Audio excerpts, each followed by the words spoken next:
जय शिवराय. आणि दरवर्षीप्रमाणे आम्ही यावर्षी सुद्धा दिवाळीत आलो फिरायला गोव्याला.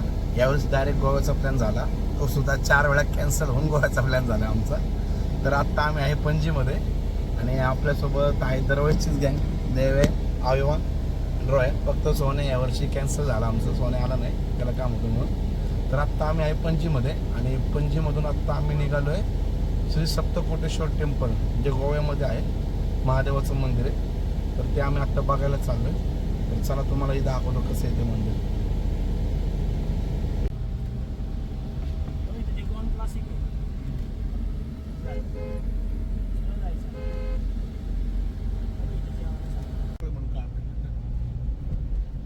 पण तिथं फोटो काढणं लय अवघड आहे. तिथं सारखंच गाडी येतात, अँगल घेऊ का असा इकडे तिकडचा. आणि आत्ता आम्ही पोचलोय. आम्हाला फेरी बोट भेटले. आम्हाला जिकडे जायचं आहे ना त्या नदीच्या इथून जायला रस्ता आहे. तर एवढं फिरून येण्यापेक्षा त्या नदीतून फेरी बोटने आम्ही पलीकडे जाणार आहे. आणि आत्ता आम्ही फेरी बोटमध्ये बसलोय. हे बाहेर बोट आहे. आता उतरायला जागा नाही आहे आम्हाला, त्यामुळे आम्ही गाडीतच बसून, कारण की दोन्ही साईडचे डोअर लॉक झाले, तिकडचं पण आणि इकडचं पण. आणि आता आम्ही निघलो फेरी बोटने. जरा बाहेर बाहेर आता जरा जाता आलं तर बरं होईल. जरा बाहेरचं तर बघायला भेटेल आम्हाला. बघू आता काय होतं. बाहेर जातो जरा. नाही जागा, तू मागे जाईल डायरेक्ट.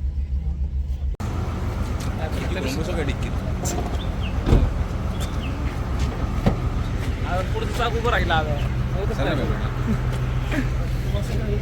लय भारी विषय या. असं होतं दिसलं का. आणि आता आम्ही निघालोय मस्त पैकी फेरी बोटतून.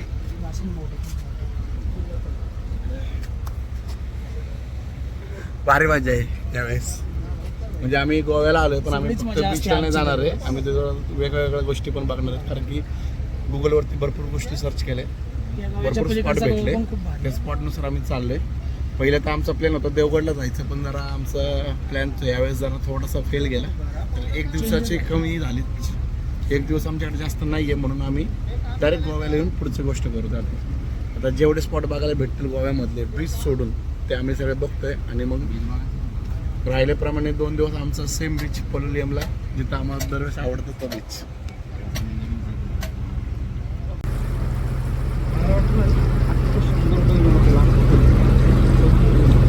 केवढी मोठी बोट आहे बघा. क्रॅबमध्ये उतरले होते ना बारकं मोठं मला वाटतं तर काही काय असतं पण सगळं बोट आहे.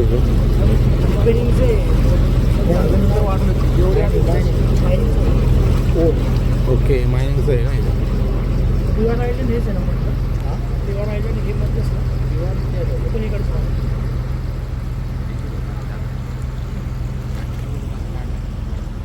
लगेच देतो बाळा.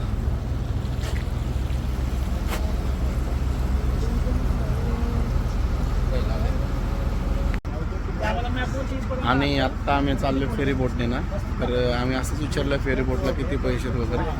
तर फक्त 10 रुपयात 4 व्हीलरला. 2 व्हीलर फ्री आहे. आणि जे सिटीजन आहेत त्यांना डेली फ्री आहे. किती वेळा पण या, किती वेळा पण जा. फक्त 4 व्हीलरसाठी 10 रुपये द्यावे लागतात. आधी पैसे होतेच 2 व्हीलरला पण 4 व्हीलरला पण, आता नाही आहेत. आता फक्त 4 व्हीलरचे 10 रुपये द्यायचे.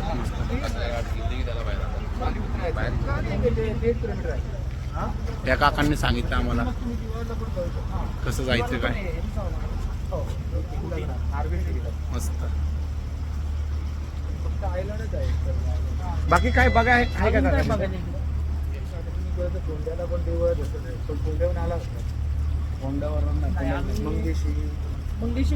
हा, मंगेशीला जायचं आम्हाला. आम्ही कारण की पणजीमध्ये मध्ये बाहेर पडायचं, उलगावामध्ये जाणार, जायचं. ओके, ठीक आहे.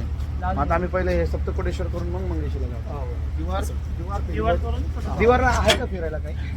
काय नाही, फक्त आयलंड. कोणते मंगेशी 10 मिनिटाची वाट आहे. मंगेशी जायला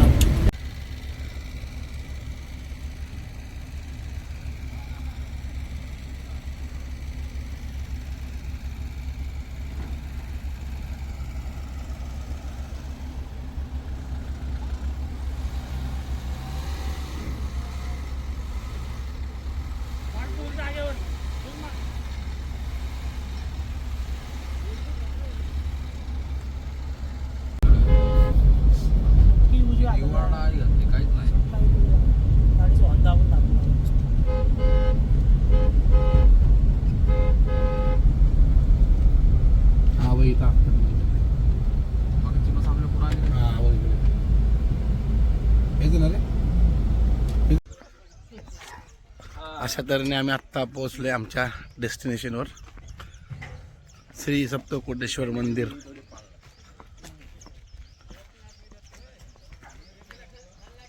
आणि मंदिर भारी आहे. फ्रंट साईडने दाखवतो तुम्हाला, जबरदस्त बांधलंय.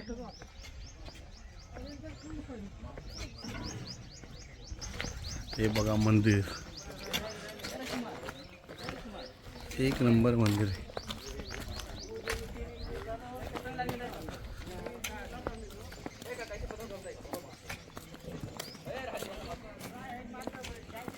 चारी साईडनी झाड आहेत आणि मध्येच हे मंदिर आहे.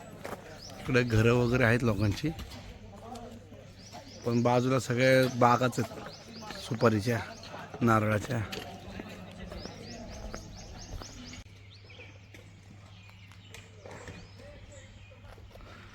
परिसर वगैरे जो आहे ना मंदिराच्या आजूबाजूचा लय जबरदस्त, खूप भारी.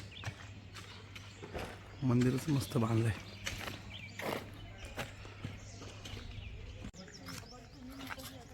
आता आम्ही आलो होतो इथे मंदिरात गेलो. मंदिर आतमधून एवढं भारी आहे ना, खतरनाक. म्हणजे एवढं प्रसन्न वाटतं ना आतमध्ये, लय जबरदस्त मंदिर आहे. म्हणजे मी एक बघितलं की आपल्या इकडे कोकणामध्ये ना मंदिरांवरती एवढा खर्च करतात ना, तसंच खर्च या मंदिरावर केलेलं आहे. 1590चं मंदिर आहे हे. म्हणजे नवीन बांधलं आहे, पण त्या स्थापना 1590ची आहे.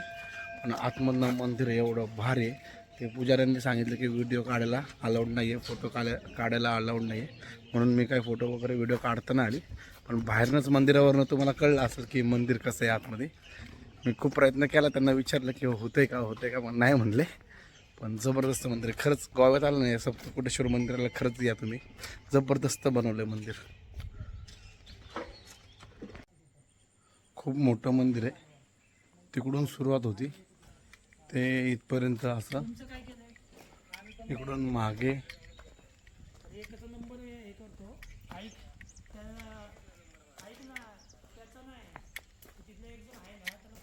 जबरदस्त, लय जबरदस्त मंदिर बांधलंय. म्हणजे गोव्यात फक्त बीच नाही, अशा गोष्टी पण बघायला आहेत. एकर रे. आपण सगळेजण फक्त गोव्याला, आपल्याला फक्त माहिती आहे की बीच आणि पार्टी, पण याच्यापेक्षा भारी गोव्या, जबरदस्त. आणि मंदिराच्याच बाजूला एक भिंत आहे. त्या भिंतीवर या मंदिराचा सगळा इतिहास लिहिला आहे. आणि हे मंदिर शिवाजी महाराजांनी बांधलं आहे 1668मध्ये. इथं सगळे या सगळ्या बोर्डवरती इंग्लिशमध्ये माहिती लिहिली आहे. सगळ्या बोर्डवरती पूर्ण मराठीत लिहायला पाहिजे होती, इंग्लिशमध्ये लिहिली. त्यांनी सांगायला पाहिजे होतं या मंदिराला, ट्रस्टींना. आणि हे मंदिर माझ्या मागं कसलं जबरदस्त दिसते. असंच मंदिरात माहिती दाखवतो काय लिहिली ते.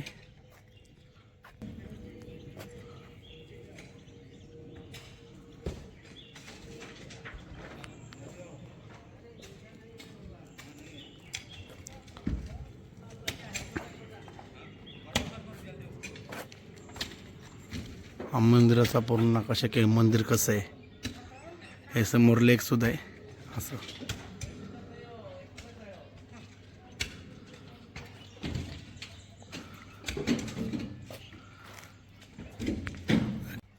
(1668) म्हणजे किती जुनं मंदिर आहे. म्हणजे बांधलं आता हे नवीन त्यांनी, पण जुनं महाराजांनी जे बांधलं असेल ते जुनं मंदिर ठेवून त्यांनी परत नवीन बांधलंय.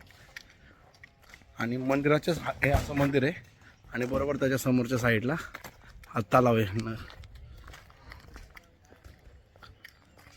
सप्तकोटेश्वर तळ दाखवतो तुम्हाला आता. फ्रंट साईडने हे आहे इथं. हे अशा पायऱ्यांनी खाली जायचं आणि समोरच तळं बांधलं आहे. हे डेव्हलप केलं आत्ता त्यांनी, तिथं लिहिलं आहे. पण जबरदस्त आहे बघायला. पावसाळ्यामध्ये याची व्हिडिओ आलती एक की पोहत होते त्याच्यामध्ये सगळेजण. आत्ता पाणी जरा खराब झालं आहे, शेवळ आलं आहे त्याला. पावसाळ्यातली व्हिडिओ आहे माझ्याकडे की त्या मुलं पोहत होते त्याच्यामध्ये. आणि इकडं सगळं बागा. आणि इथनं मंदिर दिसतं बरोबर समोर. हे 5 पायऱ्या चढून आलो, हे मंदिर आहे.